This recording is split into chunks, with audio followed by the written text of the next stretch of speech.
TRS Clips, the place you arrive at if you just want the best bits of India's smartest podcast, The Ranveer Show. Subscribe, hit that bell icon. Speaking about taking inspiration from you, I've had probably two extremely dark phases in my life. And in both those phases, my first instinct was go home, go to your room, sit alone, and listen to Kun Faya Kun. Wow. I don't know why. There's something about that particular song. So maybe you're wrapping up these same emotions in music. We have like a Twitterverse section later on in this podcast where we'll take fan questions, but many of those questions about Kun Faya Kun. I'd love for you to speak about that song, sir. What was going on in your head, because it's helped so many people all over the world.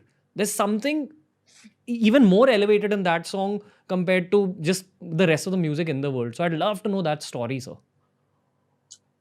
It's a very deep story. Like if you take all the truths in the world, as a Sufi, I believe that it all comes from the same source.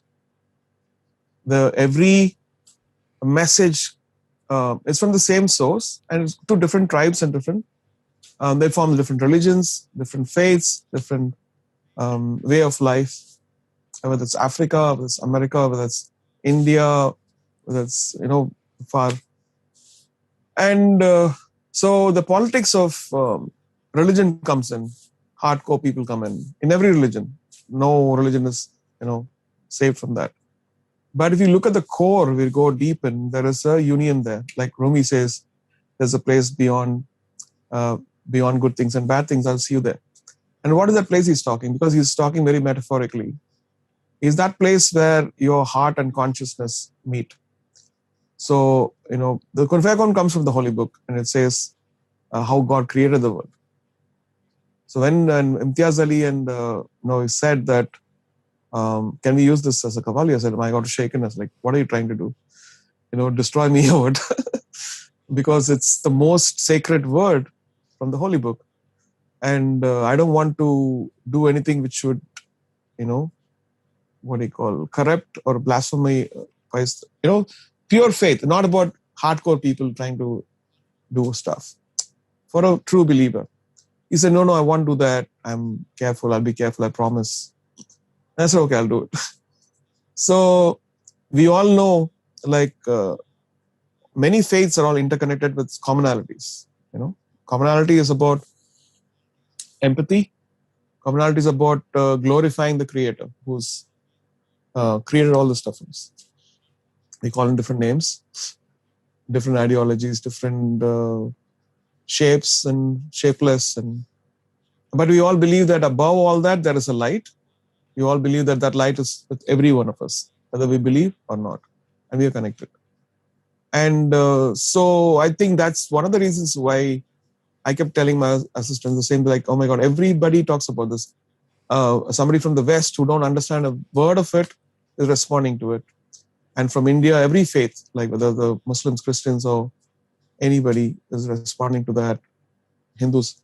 And this is beyond politics. This is the true core of spirituality transferring from an audio. So it doesn't need explanations. It doesn't need meanings or anything. It passes from the truth to truth. The truth in you is realizing another truth.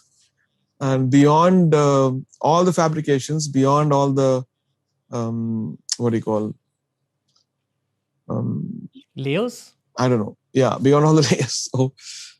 So these are the fascinating things about life. Like, for instance, this is one story, like Ihan, but from 99 Songs. We felt like we should introduce a guy with a different set of tool set. Like, he should be able to play the piano, he should be singing, and like how Disney trains their artists and then they become big, pop stars. And so what if India has that? And we present Ihan to my K Music Conservatory. They train him on piano.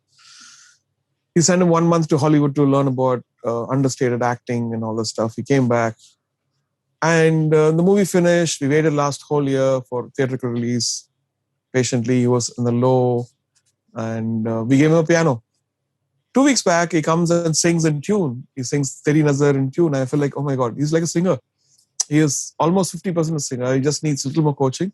Now he can be playing a piano and a singing hero who's educated in music, and so we felt so proud that we invested that time with him, and how seeds of intention becomes when it becomes a plant, and when it becomes a tree and a banyan tree later, multiplying that to the whole world. So that's one thing which is fantastic to see. Whether it's Ihan or whether it's our school from Sunshine Orchestra or other students who are doing beautifully well.